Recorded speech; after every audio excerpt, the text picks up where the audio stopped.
Neck తరహాలో APPC 10 రోజుల పాటు స్థిరంగా ధరలు కొనసాగేలా చర్యలు. ప్రాన్స్ కోఆర్డినేషన్ కమిటీ సమావేశంలో నిర్ణయం.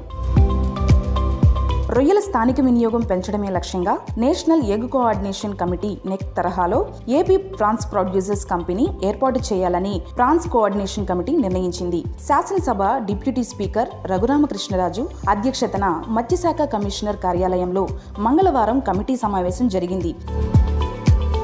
ఇకపై చికెన్ దుకాణాల్లో రొయ్యల విక్రయాలు జరిగేలా చూడాలన్నారు. రొయ్యల వినియోగాన్ని పెంచేందుకు ప్రముఖులతో ప్రమోషన్ చేయాలని నిర్ణయించారు. ప్రస్తుతం కొనుగోలు చేస్తున్న రొయ్య ధరలను కనీసం 10 రోజుల పాటు కొనసాగించాలని నిర్ణయించారు. ప్రతి 15 రోజులకు ఒకసారి ధరలను పర్యవేక్షించాలని తీర్మానించారు. ఇందుకోసం ఎగుమతిదారులు, ప్రాసెసింగ్ ఆపరేటర్లు సహకరించాలని సూచించారు.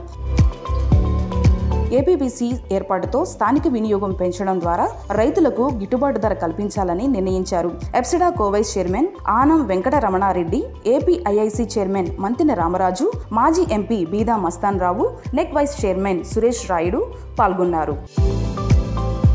ఈ నెల 25 వరకు నిర్దేశించిన రొయ్య ధరలు ఈ విధంగా ఉన్నాయి.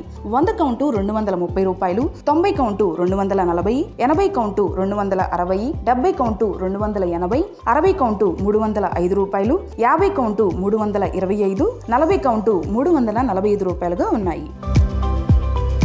మన రొయ్యరాజు యాప్ని డౌన్లోడ్ చేసుకొని లబ్ధి పొందండి.